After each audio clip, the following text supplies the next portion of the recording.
Welcome back to channel. Have you ever noticed how people tend to resurface in your life just when you've moved on?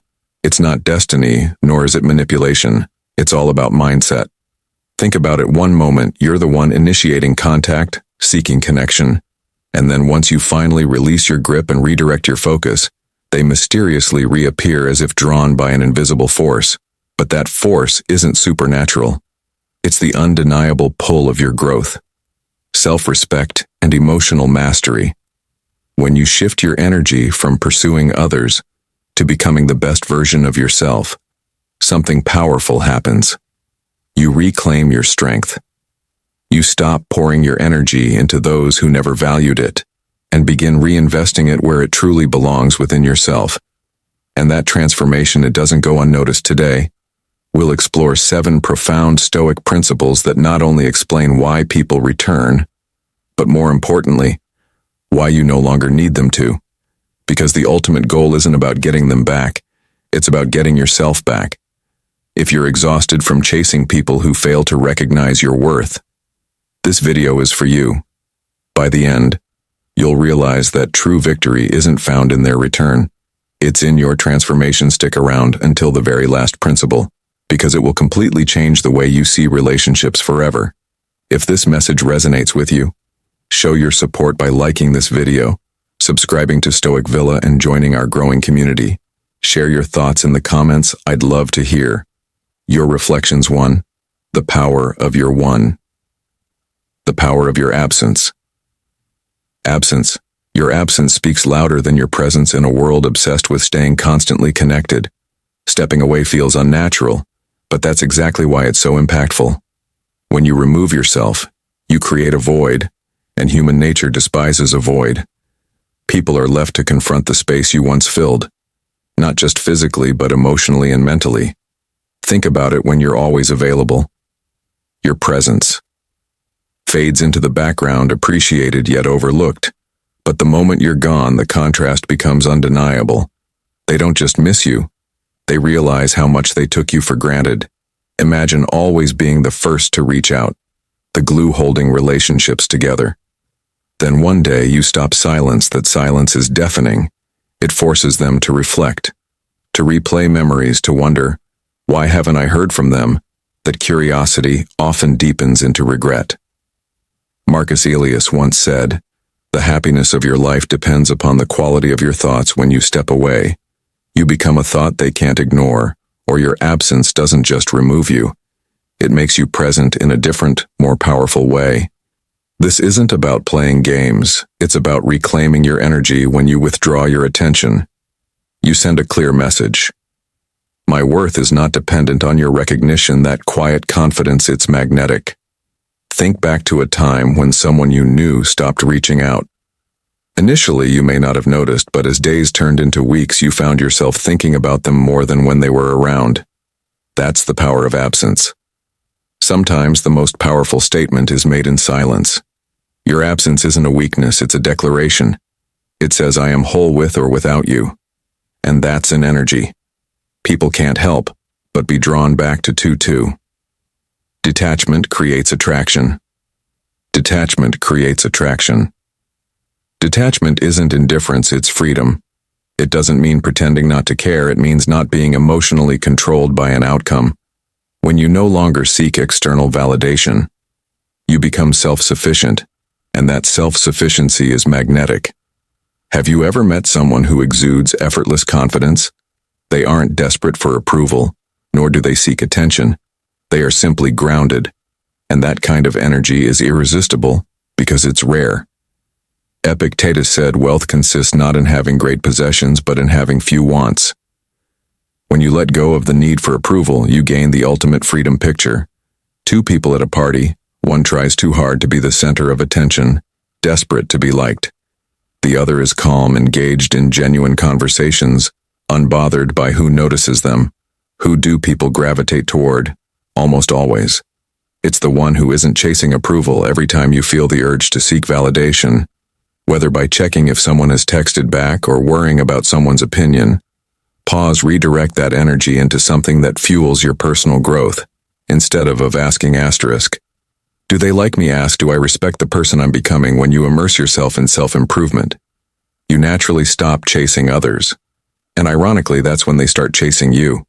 When you detach from needing attention, you allow people to choose you freely, not out of obligation. And that choice, when made, genuinely holds far more meaning. Detachment isn't about giving up. It's about leveling up when you no longer need validation. You become the kind of person everyone wants to validate. And what happens when rejection still stings? That's where redirection comes in. 3. Turning rejection into 3.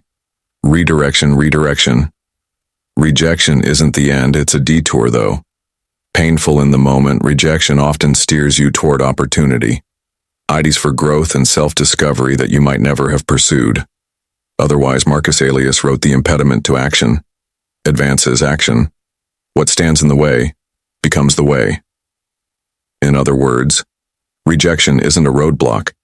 It's the road itself. Consider Seneca. He was exiled from Rome, a crushing rejection that could have ended his influence. But instead of succumbing to defeat, he used that solitude to reflect and write, producing some of the most enduring works in Stoic philosophy. Without that rejection, his legacy might have been far smaller. Instead of asking, why is this happening to me? Start asking, how is this redirecting me towards something better? Rejection forces us to pause, reflect, and often pivot toward a moral life path. Think of a time when you didn't get the job, relationship, or opportunity you desperately wanted. It hurt, right? But looking back, can you see how that loss led you to something greater? Each time you face rejection, write down 3 things you learned. Instead of focusing on what you lost, focus on what you're gaining. Shift from victim to victor. Replace why me with what next. Rejection builds resilience. Every no is proof that you had the courage to try. The more you embrace rejection as part of the journey, the less power it holds over you. It's not rejection, it's redirection. Stop dwelling on the closed door and start looking for the new ones opening in front of you. 4. The law of 4. The silent response. Scarcity. Why rarity increases value. Scarcity makes anything more desirable.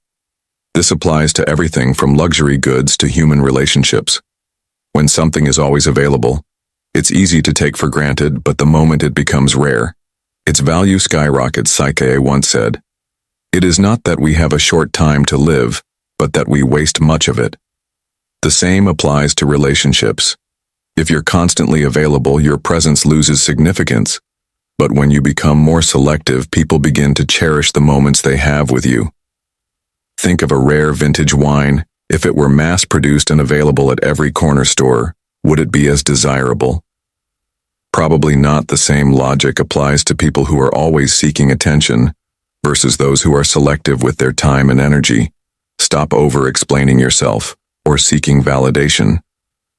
Be intentional with your presence. Less is often more. Don't be afraid to say no when something doesn't serve your growth. People value what they can't easily have. When you become more discerning about where you invest your time and energy, you naturally become more respected and sought after. 5. The 5. The power of self-improvement. Mirror effect. People reflect the energy you give off. Your mindset shapes how others perceive and respond to you. People mirror the energy you emit. If you exude confidence and self-respect, they'll treat you accordingly. If you carry yourself with insecurity or desperation, they'll sense it and react accordingly. Epictetus taught you, become what you give your attention to. If you focus on your self-worth and growth, others will start seeing you in the same light. Imagine 2 job candidates. One enters an interview room with nervous energy, apologizing excessively. The other walks in with quiet confidence, knowing their value. The interviewer is more likely to be drawn to the second candidate. Why? Because confidence is contagious. Now a question must be circling around how to apply this principle. Here's how: speak and act with assurance. Stop seeking approval. Assume your value is self-evident. Surround yourself with people who reflect the respect and energy you desire. The world responds to the energy you project. If you embody self-respect, others will mirror that back to you. 6. The emotional bank. 6. Letting go is an act of strength. Invest in yourself first. Every relationship is like a bank account. You either deposit or withdraw. If you constantly give without receiving, you drain yourself emotionally, but when you invest in yourself first, you build an internal wealth that naturally attracts others. Marcus Aurelius reminds us, waste no more time arguing what a good man should be.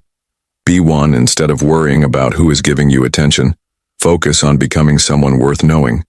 Imagine a friend who constantly asks for favors, but never reciprocates over time. You feel drained and begin to distance yourself. The same happens when you overextend in relationships without ensuring mutual respect and effort. How to build your emotional wealth. Prioritize self-care, mentally, physically, and emotionally.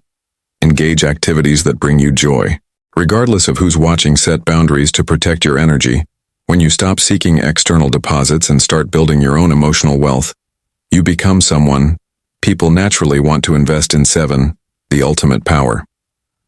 7. You are the prize. Indifference to external approval, the final and most powerful principle. True. Freedom comes from detaching from approval. When you no longer crave external validation, you become untouchable. This doesn't mean you don't care about people. It means you refuse to let their opinions dictate your self-worth. Epictetus said, if someone succeeds in provoking you, realize that your mind is complicit in the provocation. In other words, no one has power over you unless you grant it to them. Think of historical figures who stood firm in their beliefs. Despite criticism, people like Socrates who faced execution rather than compromise his principles. Their indifference to external opinions made them unforgettable. Now you might be wondering how to apply this in your life. Here's how. Accept that not everyone will like you, and that's okay. Prioritize your own growth and integrity over external praise. Cultivate an inner sense of purpose that isn't dependent on others' validation. When you no longer need external approval, you become the person people respect. The most true confidence isn't loud, it's final takeaway. Unshakable final thought. Why they come back, but why you won't need them to. By now you understand why people resurface when you move on. It's not magic, it's human nature. When you embody self-respect, scarcity, and inner confidence, people take notice. But here's the real lesson. By the time they come back, you'll have evolved beyond needing them. Because the greatest victory isn't their return, it's your transformation. If this message resonated with you, show your support by liking this video, subscribing to Stoic Villa, and sharing your thoughts in the comments. Let's continue this journey towards self-mastery together. Until next time, stay strong, stay stoic, and remember, you are enough.